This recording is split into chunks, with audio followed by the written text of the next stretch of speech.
दोस्तों हमारे एक व्यूवर ने कहा है कि उनका नाम लिखें। उनका नाम है संजीव दुआ। तो देखिए संजीव दुआ कैसे लिखते हैं।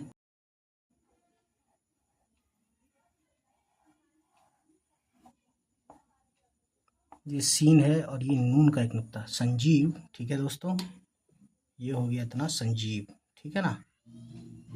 और ये है दुआ। तो देखिए दुआ, दाल आइन और अलिफ, ठीक है, दाल पे पेश। तो ये हो गया पूरा नाम संजीव दुआ। ठीक है गाइस, तो इसी तरीके से अपना भी नाम लिखवाएं दोस्तों। इंग्लिश में ये नाम देखिए ऐसे लिखेंगे, you know that very well.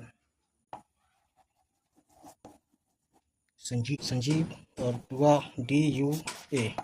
ठीक है गाइस।